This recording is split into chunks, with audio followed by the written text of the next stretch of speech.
Women who left a good man. What happened when they regretted losing him? Story 1. I left him because he was too safe. That's what I told my friends while I packed my things. Ethan never raised his voice, never forgot my coffee order, never made me feel like I had to beg for attention. And that bored me. I wanted sparks, drama.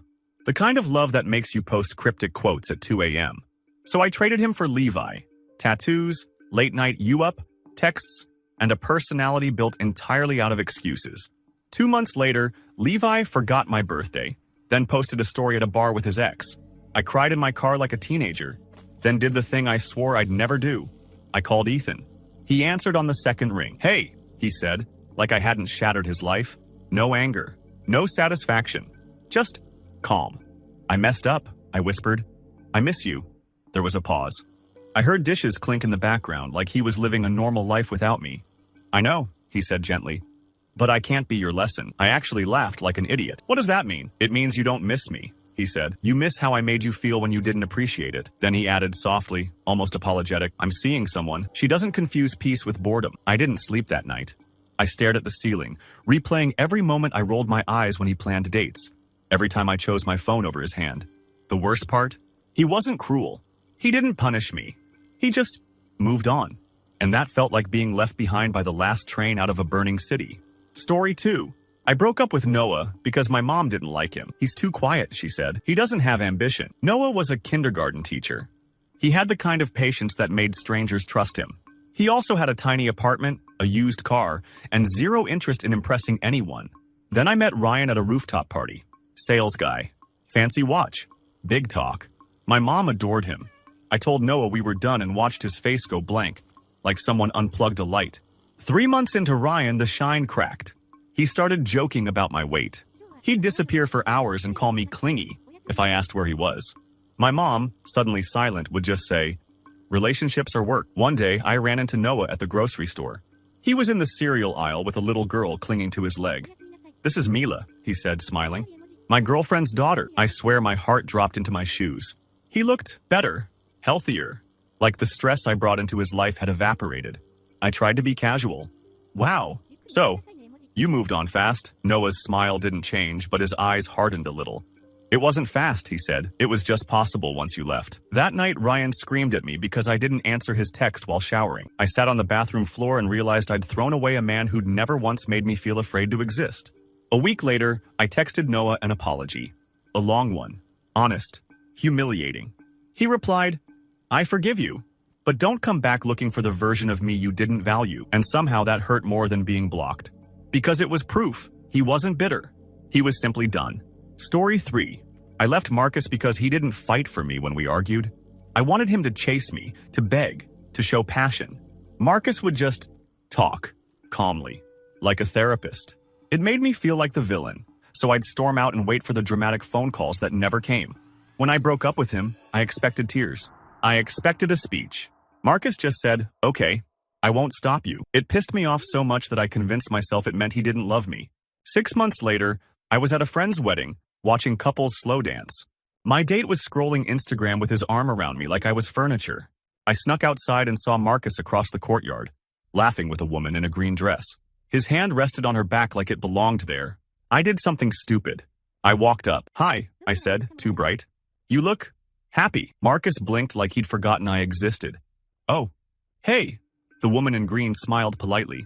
"I'm Hannah." I waited for Marcus to introduce me as someone important. Ex-fiancé. The one who got away. The love of his life. Instead, he said, "We used to date." Used to. Past tense. Like I was an expired subscription. Later that night, I found him alone at the bar. My voice shook. I made a mistake. Marcus didn't even look surprised. He just sighed, like he'd heard that line before. "I know you think love is measured in chaos," he said, "but I'm not doing that anymore." I tried to argue. To promise I'd changed. He finally met my eyes and said, "If you had changed, you wouldn't need me to prove it to you." Then he walked back to Hannah, and I watched him choose peace in real time. While I stood there, realizing I'd mistaken stability for absence, and now I was the unstable one. Story 4. I left Daniel because I thought I could do better. That's the ugly truth. He was kind. He was loyal. He was the man my friends called husband material, and I treated that like an insult. I wanted someone exciting, someone who made people jealous, So I dumped Daniel right after he got me concert tickets. Front row, my favorite band. I still went, just not with him. I went with a guy from work who flirted in public and disappeared in private. A year later, I got laid off. My situationship vanished. My rent went up. My ego evaporated. One night, after 3 glasses of cheap wine, I looked at old photos and saw Daniel's face. Always in the background, smiling like he couldn't believe I was real. I called him. He answered, but the voice wasn't the same. Less warmth, more distance. "Hey," he said. "Everything okay?" "No," I admitted. "I miss you." "I miss us." Silence. Then a small sound, like a kid laughing. My stomach clenched. "Are you with someone?" "Yeah," he said. "Married?" "Married." The word hit like a slap. "Already?" "It's been a while," he said, not unkindly. "I didn't stop living when you left." I started crying, full-body sobs, the kind that make your chest hurt. "I didn't know I'd regret it this much." Daniel's voice softened for the first time. "I believed you when you said you wanted more," he said. "So I let you go find it." "And you?" I whispered. "I found what I needed," he said. "Someone who didn't need to lose me to see my value." He didn't insult me. He didn't gloat. He just ended the call with, "I hope you heal." And I sat there realizing the cruelest karma isn't losing a good man. It's realizing he would have stayed if you hadn't pushed him away. Story 5. I left Sam because my friends hated him. Not because he was bad, because he didn't play the cool boyfriend role. He didn't buy bottle service. He didn't flex on Instagram. He wore the same hoodie for 5 years and spent his money helping his little brother through college.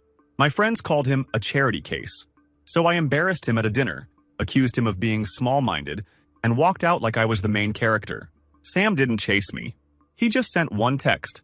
"I won't beg someone to respect me." 2 years later, I saw him again at my cousin's engagement party. I almost didn't recognize him. Same hoodie energy, but different posture. Confident. Grounded. He was talking to my uncle about a business. Turns out Sam had started a small construction company. Slowly. Quietly. No flashy posts. Just results. And then I saw her. A woman standing next to him, hand on his arm, laughing at something he whispered. She looked safe, like she trusted the world because he was in it. I waited until he was alone and cornered him by the buffet like a villain in a rom-com. "Sam," I said, forcing a smile. "You look great. I've thought about you a lot." He nodded politely. "Okay." That was it. Just okay. I felt panic rise in my throat. "I was young," I blurted. "My friends got in my head. I didn't realize what I had." Sam looked at me for a long moment, then said the sentence that ended me. "I know exactly what you had. That's why I'm not giving it back." I tried to laugh it off. "So you're really happy?" He glanced across the room at his girlfriend, who was mid-laugh, radiant. Sam smiled. Real smile, not the tired one I used to get. "Yeah," he said. "Because I'm with someone who doesn't audition for love in front of her friends." And right then, my friends, those same friends, were in the corner taking selfies, ignoring me, living in their own little mirror world. I stood there, alone, with the full understanding that I didn't lose Sam to another woman. I lost him to the version of himself I never deserved. Story 6. I left Owen because he didn't post me. I know how stupid that sounds, but at the time it felt like proof. He was a paramedic. Long shifts, exhausted, phone always on silent. He showed love by fixing my car, making sure my dad's meds were refilled, leaving little notes in my lunch. My friends said, if he wanted to, he would, and I let that line rot my brain. So when a guy from the gym started liking my selfies and calling me wifey material, I soaked it up like sunlight. I told Owen I needed someone who was proud of me. He just stared at the floor and said, "I've been proud of you the whole time." 2 months later, gym guy got caught flirting with a bartender in front of me. "Relax," he said. "You're being insecure." That night, I opened my phone and saw Owen's account. His first post in weeks. It was a picture of a hospital bracelet with a tiny hand gripping his finger. Caption, "Meet my niece. I made it." No hashtags. No ego. Just life. I cried so hard my face hurt. I texted him, "I'm sorry. I miss you." He replied hours later, "I'm glad you're okay, but I can't be on call for your regret." That line destroyed me, because it sounded exactly like him. Calm, responsible, kind. And I realized I'd mistaken privacy for indifference, and his silence wasn't a lack of love. It was a man busy saving lives while I chased attention. Story 7. I left Adrian because he didn't want kids right now. I heard never, even though he said not yet. He wanted to pay off debt first, buy a house, be stable. I took it as rejection of me. So I found someone who promised everything fast. Wedding, baby, fairy tale. Because I wanted certainty more than truth. We were engaged in 5 months, pregnant by 8, and by 10, I was alone in an OB waiting room while he texted, "Can you reschedule?" Work is crazy. Work was always crazy. So was his temper. So were his accidental bruises on doors he punched near my head. One night I sat on the kitchen floor with a crying newborn and realized Adrian didn't fear commitment. He feared failing a family. And I had handed my child to a man who didn't fear failing anything, because he didn't care. I called Adrian at 1 a.m., shaking. He answered like he'd been awake. "Are you safe?" he asked before I could even speak. That broke me. "No," I whispered. "I ruined everything." He didn't say, "I told you so." He said, "Tell me where you are." He helped me get out. He drove 2 hours in the dark to pick up me and my baby. He didn't touch me, didn't flirt, didn't ask for anything. He just strapped the car seat in like it mattered. At the drop-off, I blurted, "I miss us." Adrian's hands paused on the buckle. "I miss who we were," he said. "But I won't be your rescue fantasy. You deserve safety. And I deserve someone who doesn't leave when I'm building." He kissed my baby's forehead, then stepped back like a boundary made of steel. And I hated how much I respected him for it. Story 8. I left Theo because he was too emotional. He cried at movies.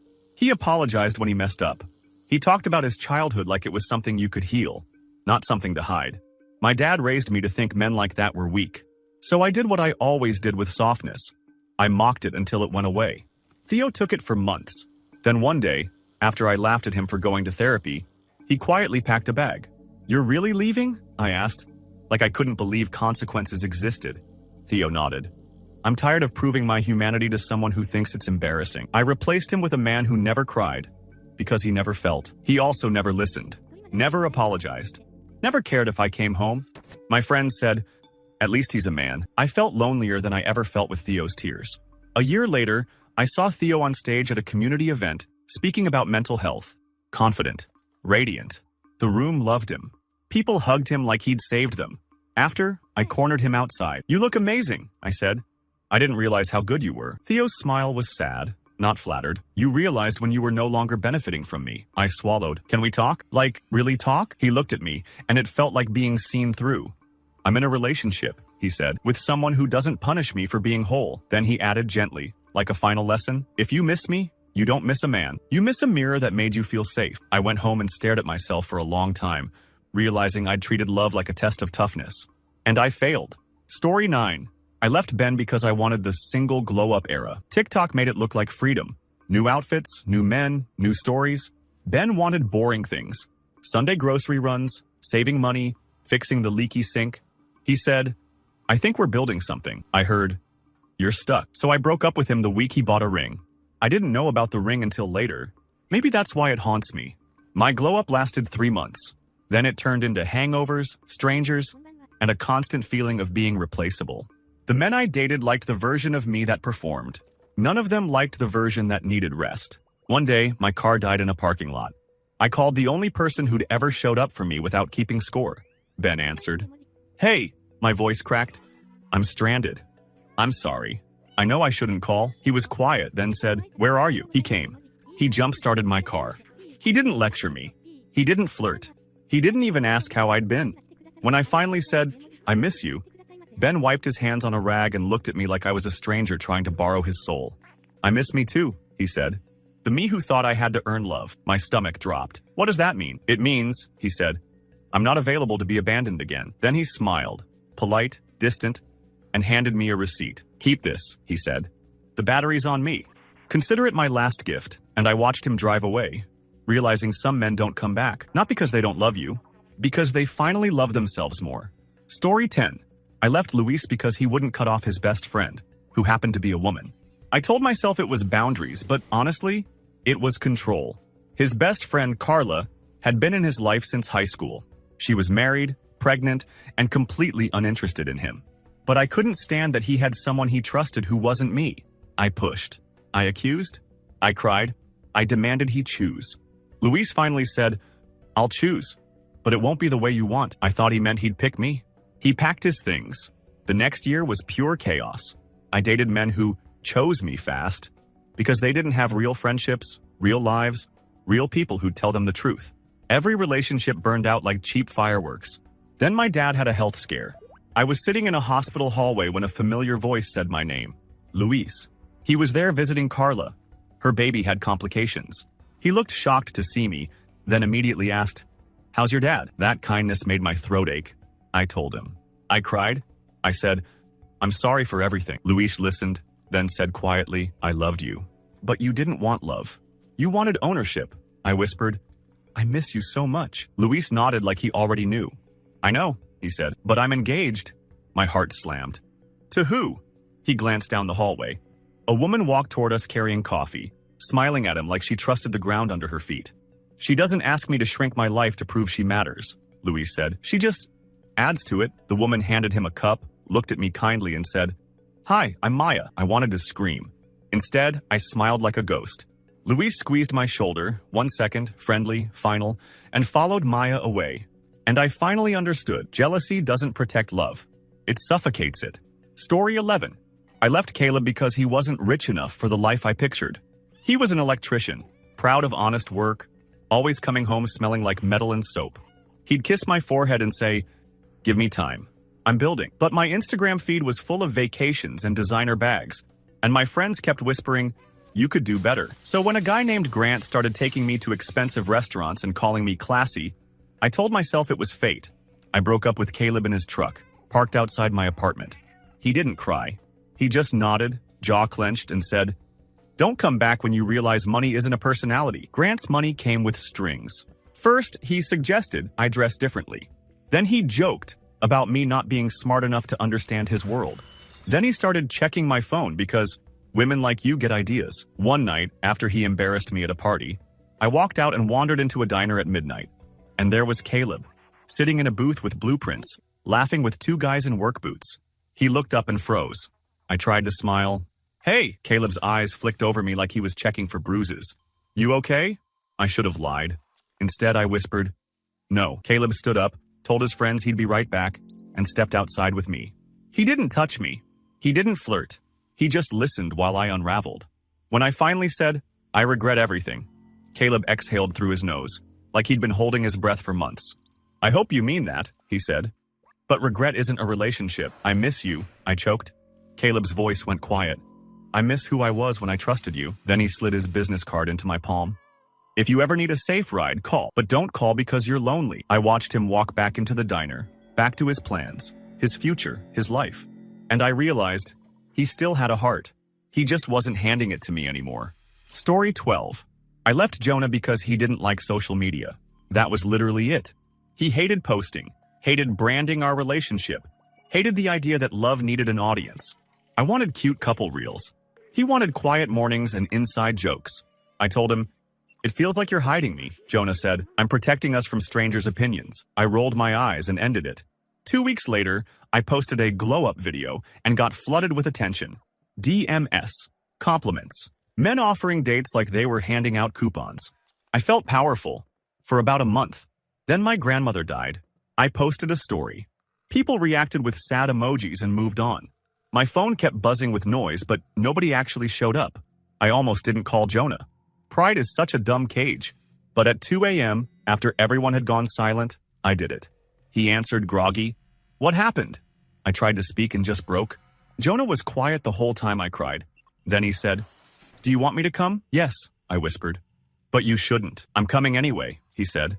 He showed up the next day with groceries, tissues, and this calm, steady presence that made my apartment feel less like a trap. He cooked. He cleaned. He didn't ask for credit. He didn't take a single picture. At the funeral, my friends hugged me for 2 seconds, then took selfies in the parking lot. Jonah stayed beside me like a wall. After, I grabbed his sleeve. "I'm sorry. I was stupid. I miss you so much." Jonah looked at me with something like pity. "You don't miss me," he said softly.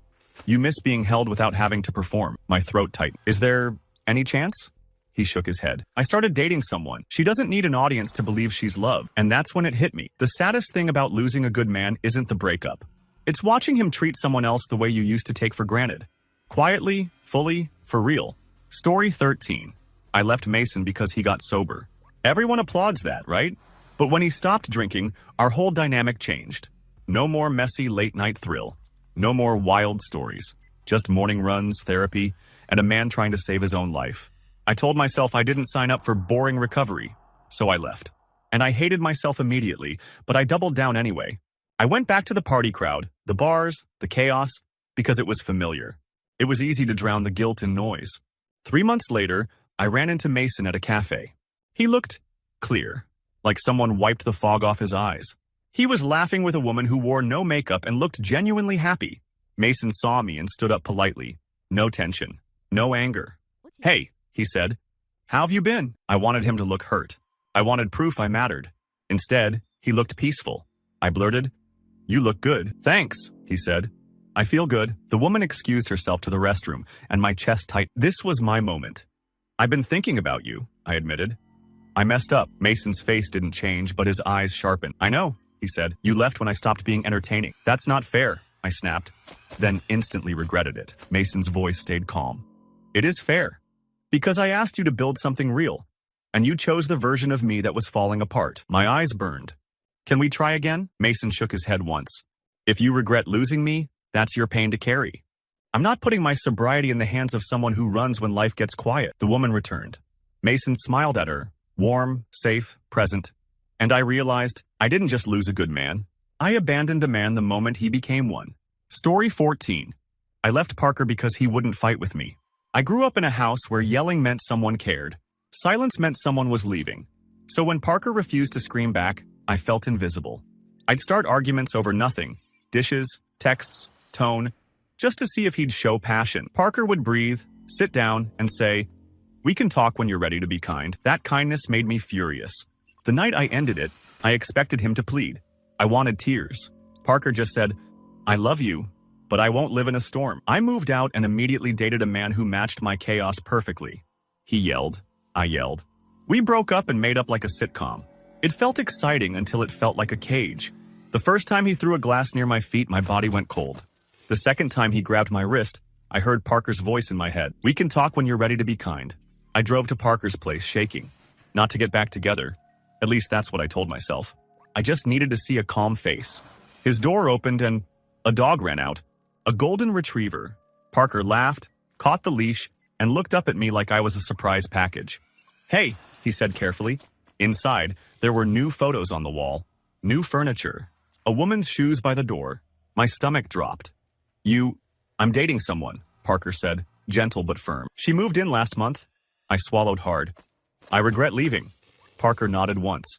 I figured, but regret isn't love. It's clarity too late. I started crying, embarrassed, desperate. I didn't know how to be healthy. Parker's expression softened. "I hope you learn," he said. "Truly." Then his dog nudged his hand, and Parker looked down and smiled like his heart finally belonged somewhere safe. He didn't slam the door. He didn't punish me. He just stood there, steady, until I walked away. And that was the loudest rejection I'd ever heard. Story 15. I left Rowan because he was too good to me, and that scared me. That's the twisted part nobody admits.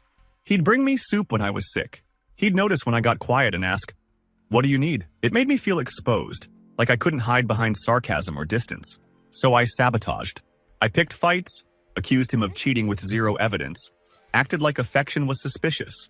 Rowan tried for months. Then one night he said, "I can't keep proving I'm safe." I remember the exact moment. He took his key off the ring and set it on the counter like it weighed a ton. I spent the next year dating men who felt familiar, unavailable, inconsistent, hot and cold. I told myself it was chemistry. It was actually anxiety. Then my younger sister got engaged. At her party, her fiancé stood up and gave a speech about choosing her every day. Everyone cried and clapped, and I felt something crack inside me. I went outside and, of course, Rowan was there. He was my sister's fiancé's cousin. Life has a cruel sense of humor. Rowan looked stunned to see me. "Hey," he said, cautious. I couldn't stop myself. "I'm sorry," I blurted. "I ruined it." Rowan's eyes softened, but he didn't step closer. "I know you didn't mean to," he said, "but intent doesn't erase damage." My throat tightened. "Are you with someone?" Rowan nodded. "Yeah. She's inside." I felt dizzy. "Do you love her?" Rowan didn't hesitate. "Yes. Because she lets me be good to her without punishing me for it." That sentence hit like a slap and a diagnosis at the same time. Rowan glanced past me toward the window, where a woman was waving for him. He gave me one last look. Sad, honest, final. "I hope you stop running from kindness," he said. "It's not a trap." Then he went back inside. back into the warm light. And I stood in the dark realizing the thing I feared most, real love, was the only thing that ever could have saved me. Story 16. I left Alex because he was too predictable. Every Friday, takeout, a movie, his arm around me like a seatbelt. Every Sunday, coffee, farmer's market, meal prep. It was stable, and I interpreted stable as stagnant. My friends joked, "You're dating a golden retriever." I laughed like that was a flaw. Then I met Nico at a friend's birthday. He was all surprise. Last-minute trips, spontaneous tattoos, dramatic apologies. He made my heart race, because my nervous system was constantly on fire. 3 months in, Nico borrowed my car and returned it with an empty tank and a dent. "Relax," he said. "You're so uptight." That night I drove past Alex's old building without meaning to. His balcony light was on. There were plants, a warm glow, peace. I texted him, "Do you ever miss me?" He replied, "Sometimes, but I don't miss the way you made calm feel like failure." A week later, I ran into him at the grocery store. He was comparing pasta sauces with a woman who laughed at his dumb joke like it was the best thing she'd heard all day. Alex looked up and smiled politely, like we were co-workers. I blurted, "I made a mistake." Alex didn't look angry. He looked tired. "I know," he said, "but I'm not repeating that chapter." "What chapter?" I asked, voice shaking. "The one where I do everything right and you still need chaos to feel alive," he said. "I want someone who recognizes peace as love." He turned back to the woman and said, "Babe, which one do you want, babe?" One word and it was over. I stood there with a basket of groceries I didn't need, watching him choose a quieter life, one he used to offer me, while my phone buzzed with Nico's missed calls and "Where are you?" texts like sirens. Story 17. I left Jamal because he didn't spoil me the way my friends' boyfriends did. He wasn't cheap, he was intentional. He'd save for a weekend trip instead of buying random gifts. He'd write me letters instead of posting captions. He'd say, "I'm investing in us," and I thought that was an excuse. So I dumped him and started dating a guy who bought me expensive things on day one. Shoes, bags, jewelry.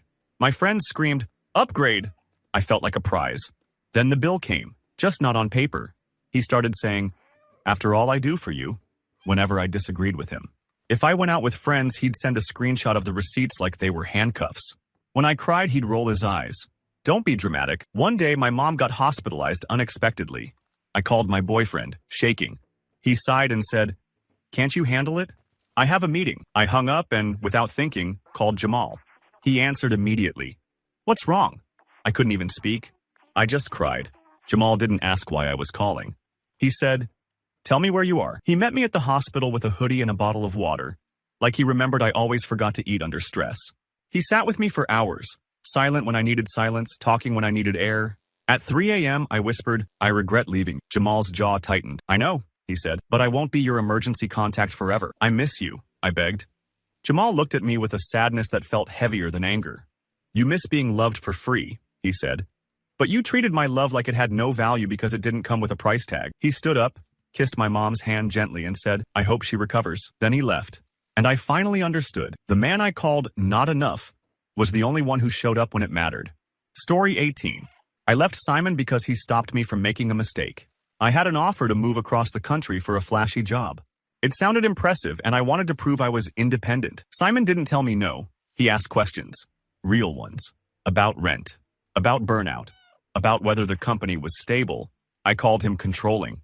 I said he was trying to hold me back. I left him dramatically, like I was escaping a cage. I took the job. 2 months later, the company folded. No warning. No severance. My friends from work vanished the moment the Slack channels went dark. I was stuck in a strange city with a lease I couldn't break, and a savings account that started bleeding out. I swallowed my pride and called Simon. He answered like he'd been expecting it. "Hey," he said, calm. "I'm in trouble," I whispered. Simon didn't gloat. He didn't lecture. He said, "Do you have somewhere safe tonight?" The kindness made me furious at myself. "Why are you being nice?" I snapped. "You should hate me." Simon paused. "I can love someone and still protect myself from them," he said. "Those aren't opposites." He helped me make a plan.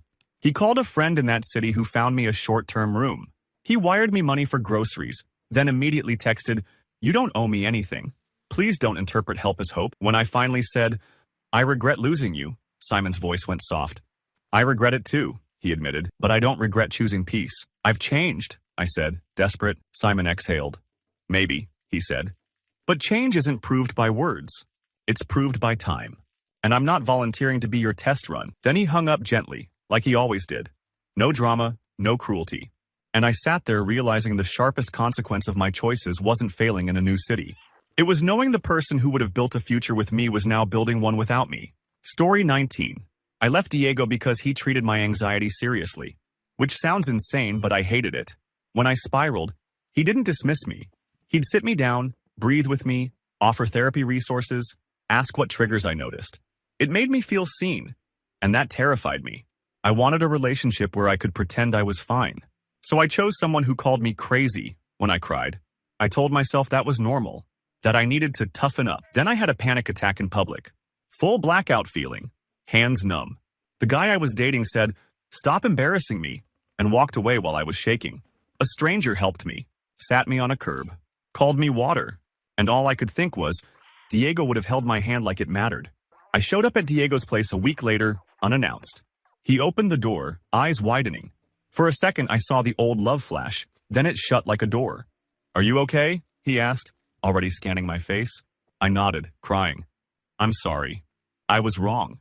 I miss you." Diego didn't step aside. He stayed in the doorway like a boundary with a heartbeat. "I know you miss me," he said. "Because you're hurting. That's not—" "It is," he cut in, not angry, just factual. "You left because real intimacy scared you. You wanted a boyfriend, not a partner."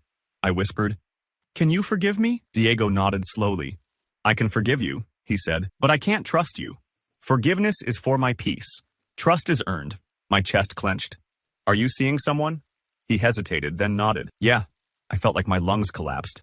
Diego's voice softened. "She doesn't run when I show up for her.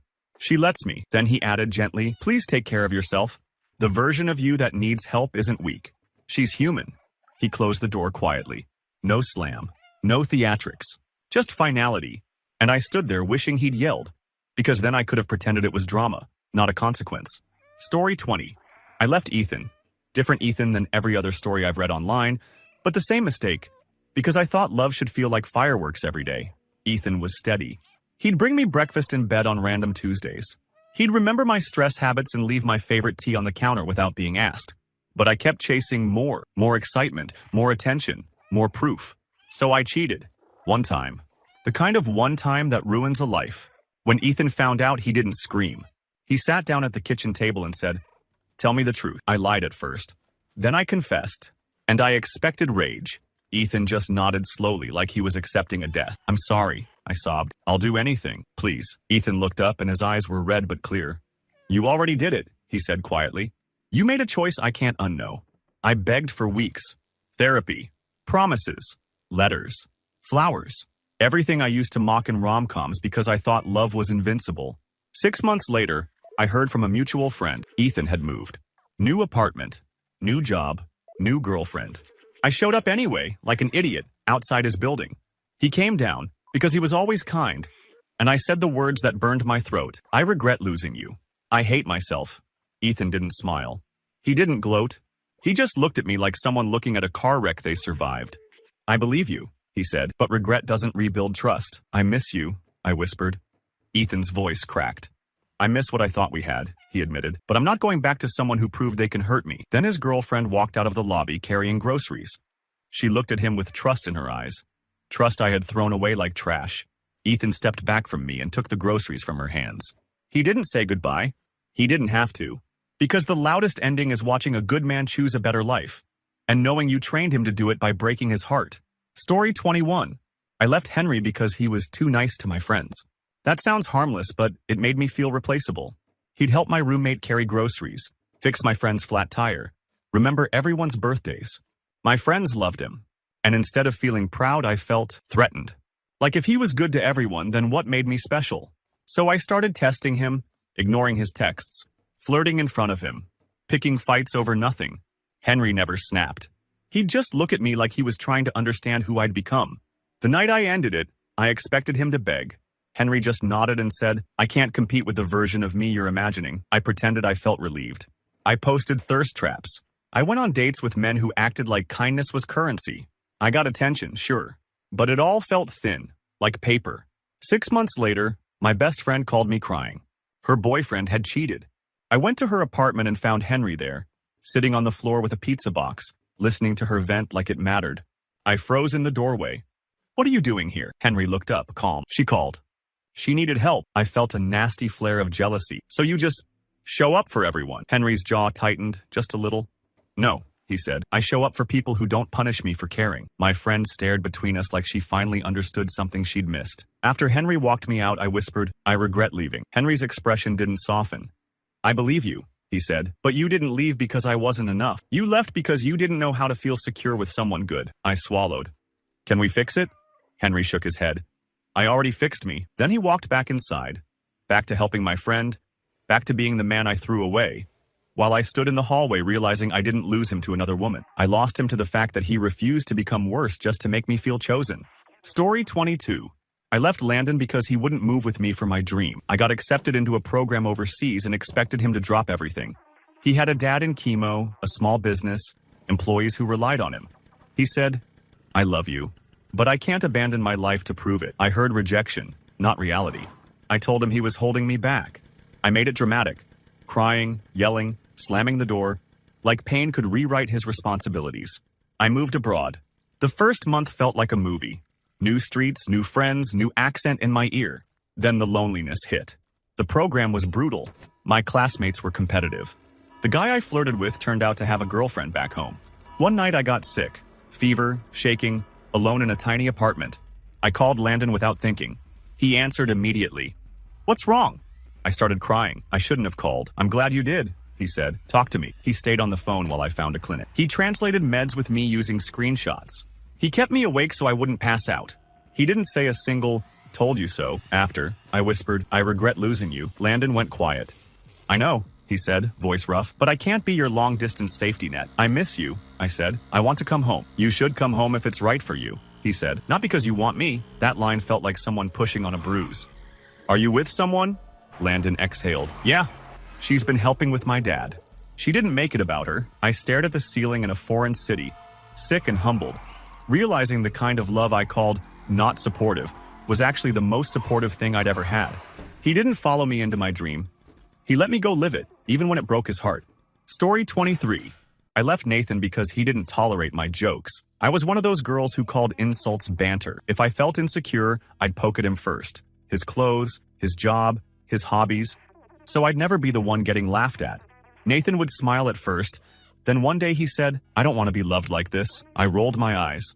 "It's not that deep." Nathan's face went still. "It is that deep," he said, "because you're teaching me that being with you means shrinking." I thought he was being dramatic.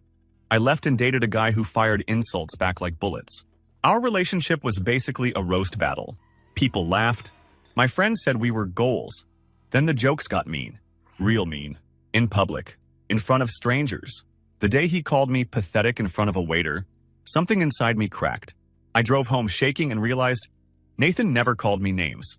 Not once. Even when I deserved it. I messaged Nathan, "Can we talk?" "I'm sorry." He agreed to meet at a park. I showed up prepared to cry. Nathan looked healthier than I remembered. He had that calm in his eyes. The kind you get when you stop living on edge. "I regret leaving," I said. "I didn't realize how cruel I was."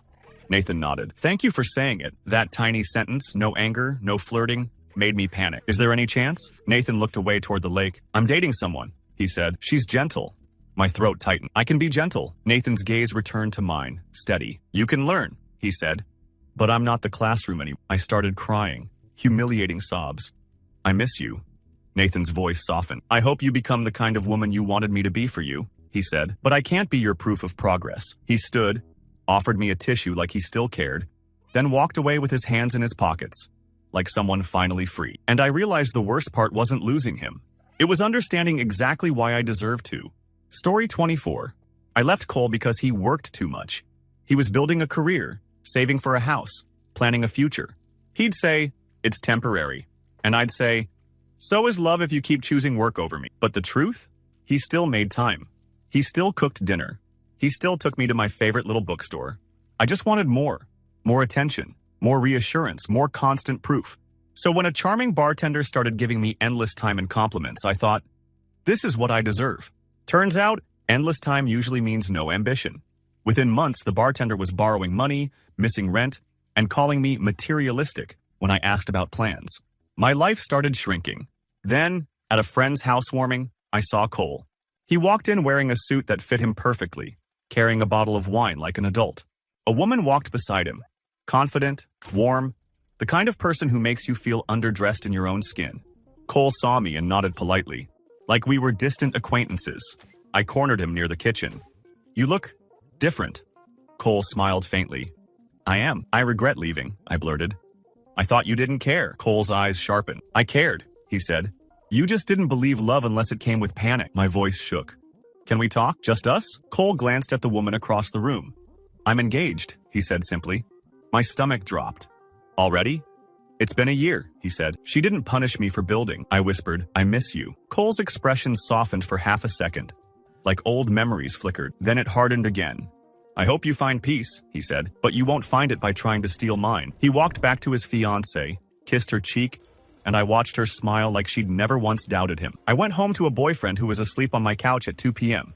And I finally understood. I didn't lose Cole because he worked too much. I lost him because I didn't know how to wait for good things. Story 25. I left Reese because he was too close to his mother. That's what I told myself. In reality, he just loved her. He called her every Sunday, fixed things around her house, made sure she wasn't lonely. My friends planted the seed. He's a mama's boy. He'll never put you first. So I started competing with a woman who'd raised him. I made Reese choose constantly. Holidays, weekends, even little things like who he'd text first. He tried to reassure me until he couldn't anymore. One night he said, "I want a partner, not a rival." I told him I was done. I expected him to panic. Reese just nodded and said, "Okay, I'm tired." The next year, I dated a man with no family ties. It seemed perfect, until I realized no ties also meant no loyalty. He vanished the moment things got hard. When my own mom got sick, I felt my world tilt.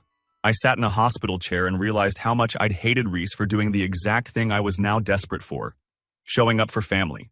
I texted Reese at midnight, "I'm sorry, I was wrong." He replied the next morning, "I hope your mom is okay." No heart emoji. No miss you. Just kindness without invitation. A week later, I ran into him in the hospital cafeteria. He was there with his mom, holding her arm, carrying her tray, making her laugh. I stared like I'd been punched. Reese noticed me, then gently guided his mom to a table before coming over. "I regret losing you," I said, tears in my eyes. Reese looked tired but not cruel. "I know," he said, "but you didn't want to join my life. You wanted to control it." "I've changed," I whispered. Reese nodded slowly. "I believe you might," he said, "but I'm married now." That word hit harder than any insult. "To who?" Reese smiled faintly. "To someone who doesn't see love as a competition." He didn't rub it in. He didn't lecture. He just went back to his mom, back to his loyalty, his steadiness, his real priorities. And I sat there realizing I'd tried to break a good man's heart because I was afraid of being second. Now I was last. Story 26. I left Chris because he didn't need me. That sounds backwards, but it's the truth. Chris was emotionally stable. He had friends, hobbies, routines. He loved me deeply, but he didn't collapse without me. And that made me feel replaceable. So I tried to make myself essential. I overfunctioned, then resented him for not praising me enough. When he'd say, "Thank you," I'd hear, "That's it?" I wanted worship. I wanted him to depend on me like oxygen. One night I accused him of taking me for granted. Chris stared at me for a long time and said, "I don't want a relationship built on fear. I want a relationship built on choice." That sentence made me feel small. So I did what insecure people do. I left first. I dated a man who did need me, constantly. He'd call 10 times a day, panic if I didn't reply, joke that he'd die without me. I thought, finally, I matter. Then it turned into control. If you loved me, you wouldn't go out. If you cared, you'd share your location. I became a prison guard in my own relationship. 2 months later, I ran into Chris at a bookstore. He was sitting on the floor in the poetry section, laughing with a woman. Not flirting, just relaxed. Like he'd survived a storm. He looked up, surprised. "Hey," I wanted to keep it casual, but my voice cracked anyway. "I regret leaving." Chris nodded slowly. "I figured you might," he said. "You wanted proof you mattered. But love isn't proven by desperation." I swallowed. "Are you with her?" Chris smiled softly. "Yeah. She has her own life, and she doesn't resent me for having mine." I felt my throat tighten. "I miss you." Chris's eyes softened for 1 second. "I miss the idea of us," he said, "but I don't miss being asked to break myself so you could feel whole." He stood, thanked me for the conversation like it was a business meeting, and walked away with her. Two adults choosing each other without chains. And I realized I didn't lose Chris because he didn't need me. I lost him because I didn't understand that being chosen is better than being needed.